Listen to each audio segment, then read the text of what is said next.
তুমি আমার কথাই শুনলে না। আজকে যদি সোনাগুলো বাড়ি নিয়ে আসতাম তাহলে কি আর আমাদের এই অভাব থাকতো?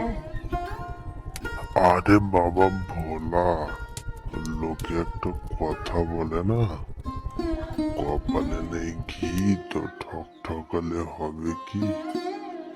ছাড় না ওসব কথা।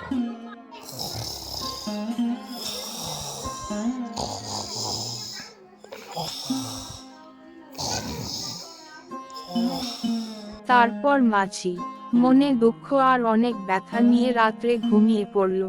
হঠাৎ করে স্বপ্নে এক পরী এসে তার ভাগ্য চমকে দিল।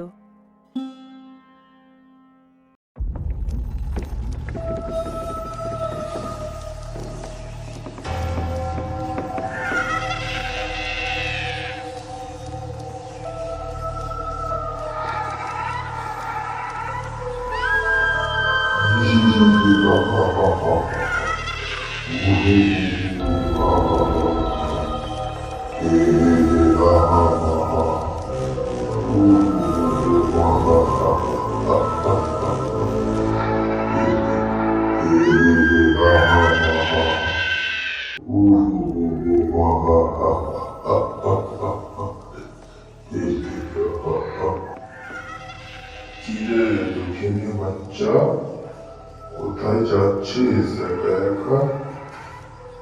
কিন্তু তুমি কে? আমি তো তোমাকে ঠিক চিনতে পারলাম না। না বাচ্চা, তুই একদম ভয় করবি না। আমি তোর খারাপ করার জন্য আসিনি, বরং তোর ভালোর জন্য এসেছি। তাহলে তাড়াতাড়ি বলো, কিসের জন্য এসছো? আমার সত্যি খুব ভয় করছে। সকালে ঘুম থেকে উঠবি, তারপর চলে যাবি মন্দিরে, একটা পূজা দিবি, দিয়ে সোজা চলে যাবি নদীর ধারে।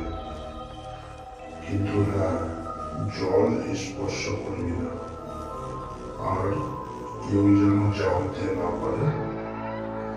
তারপর দেখবি তোর ভাগ্য চমকে যাবে। ঠিক আছে মা, ঠিক আছে, আমি তাই করব। আমি কাউকে কিচ্ছু বলবো না, কিচ্ছু জানাবো না আমি কাউকে। এ আমি কি দেখলাম স্বপ্নের মধ্যে? দেবীমা কি সত্যি সব কিছু বলে গেল? ব্যাপারটা একবার কমলাকে বলি।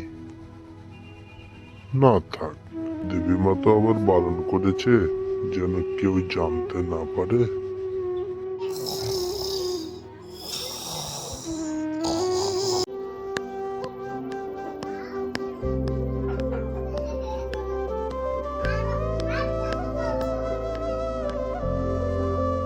তারপর মাছি একেবারে সকাল সকাল মন্দিরে গেলেন, পূজা প্রার্থনা করলেন, যেরকম স্বপ্নে দেখেছিলেন ঠিক সেরকমই করলেন।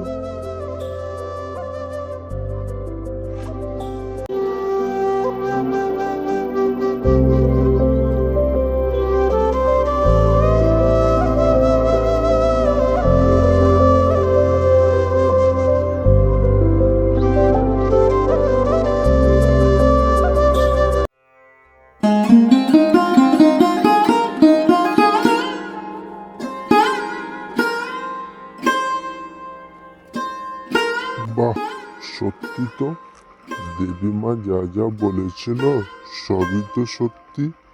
আজকে আমার ভাগ্যটা একদম চমকে গেল।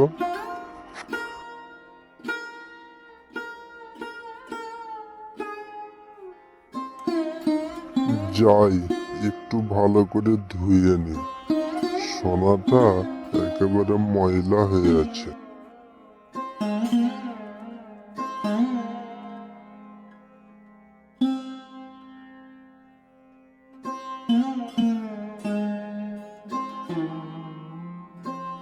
এ কি করলাম, সোনা আমার জলের মধ্যে পড়ে গেল যে, খুঁজে পাচ্ছি না তো।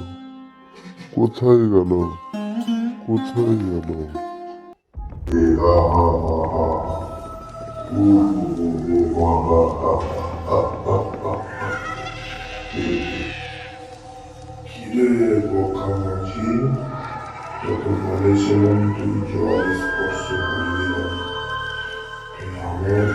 আমি তোকে অভিশাপ দিচ্ছি, সারা জীবন দীপকই হয়ে থাকবি। না দেবী মা, তোমার কাছে হাত ফেলে ভিক্ষা চাইছি, তুমি এরকম অভিশাপ আমাকে দিও না।